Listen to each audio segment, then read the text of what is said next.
Friends, जेके sir biology class में आपका स्वागत है। आइए कुछ नया सीखते हैं। हेलो स्टूडेंट्स, मैं हूं जितेंद्र कुमार और आज आप लोगों के लिए टॉपिक है वो है वन संरक्षण के लिए हमारे समुदाय और महिलाओं की भूमिका।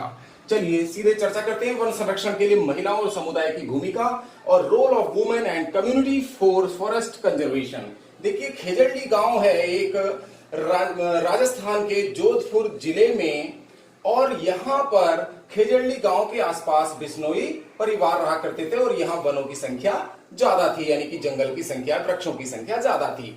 राजस्थान के खेजड़ली गांव के राजा अभय सिंह ने 1730 में उस खेजड़ली गांव के आसपास के वनों को महल निर्माण हेतु काटने का आदेश जारी कर दिया। वहां सैनिक पहुंच गए वनों के कटान हेतु। तो वहां पर बिश्नोई समाज रहता था। तो एक परिवार में बिश्नोई समाज की एक महिला जिसका नाम था अमृता देवी बिश्नोई या अमृता बिश्नोई, अमृता देवी बिश्नोई ने समाज को जागरूक किया और सभी बिश्नोई महिलाओं को ले जाकर पेड़ों से चिपक कर खड़ी हो गई, जिसमें 3 पुत्रियां भी उसकी साथ साथ थी और सैकड़ों बिश्नोई परिवार के लोग भी पेड़ों से चिपक कर खड़े हो गए।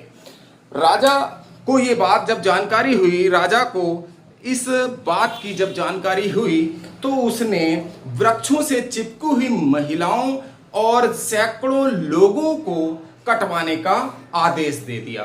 तो बिश्नोई समाज की अमृता देवी बिश्नोई और उसकी जो 3 पुत्रियां थी और सैकड़ों का मतलब 363 लोग थे लगभग, जिनको राजा ने अमृता देवी बिश्नोई, उसकी 3 पुत्रियां और बिश्नोई परिवार के 363 लोगों को कटवाने का आदेश दे दिया। इस प्रकार क्या हुआ, इतिहास में यह घटना बड़ी निंदनीय साबित हुई और राजा को बाद में जब राजा के इस कृत्य की थू होने लगी तब वनों को काटने का जो आदेश था वो वापस ले लिया।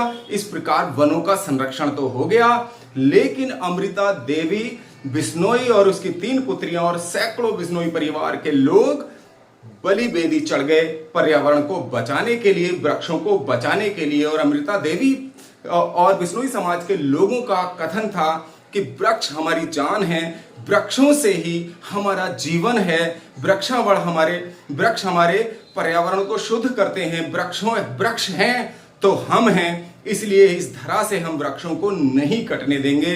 उनका बहुत बड़ा योगदान इस वन्य संरक्षण, जीवों को बचाने के लिए बहुत बड़ा योगदान रहा है, जो कि अभूलनीय है और इतिहास में अमर हो गया।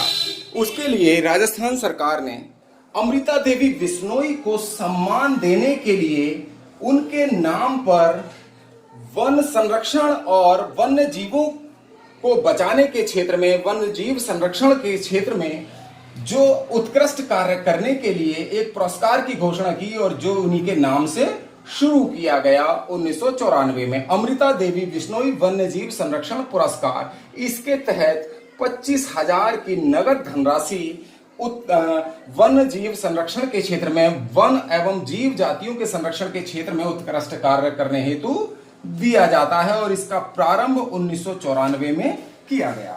और देखिए, सबसे पहला जो 1994 में पुरस्कार मिला था वन संरक्षण और जीवों के संरक्षण हेतु उत्कृष्ट कार्य करने के लिए गंगाराम बिश्नोई को मिला था। और 2019 का जो अमृता देवी बिश्नोई वन्य जीव संरक्षण पुरस्कार प्रदान किया गया है वो डॉक्टर रागिनी शाह को प्रदान किया गया है। उसके बाद अभी 2020 का जो अमृता देवी बिश्नोई वन्य जीव संरक्षण पुरस्कार है उसकी घोषणा अभी नहीं हुई है। देखिए, इसी से मिलती जुलती घटना 1974 में गढ़वाल उत्तर प्रदेश में हुई। उस समय 1974 में ये गढ़वाल उत्तर प्रदेश के अंतर्गत आता था, लेकिन अब वर्तमान उत्तराखंड राज्य में है। उत्तर प्रदेश से उत्तराखंड अलग हो गया था। अब आता, देखिए, उत्तराखंड में राज्य सरकार ने ठेकेदारों को आदेश दे दिया वनों के कटान हेतु। तो जब वनों का कटान प्रारंभ किया तो वहां उस क्षेत्र की, गढ़वाल क्षेत्र की जो महिलाएं थीं वो पेड़ों से चिपक कर खड़ी हो गई, वृक्षों से चिपक कर खड़ी हो गई और वृक्षों को के कटान को रोक दिया। उन्होंने कहा कि वृक्षों को काटने से पहले हमें काटिए। और इस आंदोलन का जो नेतृत्व है वो सुंदरलाल बहुगुणा ने किया और इतिहास में ये आंदोलन चिपको आंदोलन के नाम से सुविख्यात हुआ। देखिए, महिलाओं ने और हमारी कम्युनिटी ने वन्य संरक्षण और वन्य जीवों के संरक्षण हेतु अपने बलिदान दिए हैं, अनेक आंदोलन चलाए हैं, जिससे इस संपूर्ण पर्यावरण की रक्षा हो सके, इस धरती को बचाया जा सके। तो हमारी भी जिम्मेदारी बनती है कि हम अधिक से अधिक वृक्षारोपण करें। और हमारे जो प्रणेता लोग रहे हैं, चाहे अमृता देवी बिश्नोई रही हैं या सुंदरलाल बहुगुणा रहे हैं या अनेकों और भी प्रणेता रहे हैं जिन्होंने हमारे समाज को दिशा देने का काम किया है, तो हमें उन्हीं के रास्ते पर चलकर इस पर्यावरण की रक्षा करनी चाहिए और अधिक से अधिक वृक्षारोपण करना चाहिए। आज ये टॉपिक यहीं समाप्त होता है। आपको ये टॉपिक कैसा लगा, पसंद आया तो लाइक कीजिए, शेयर कीजिए। और जिन स्टूडेंट्स ने अभी तक हमारे चैनल को सब्सक्राइब नहीं किया है तो वो आज ही हमारे चैनल को सब्सक्राइब कर लें। आपका बहुत बहुत धन्यवाद। आपका मंगल हो।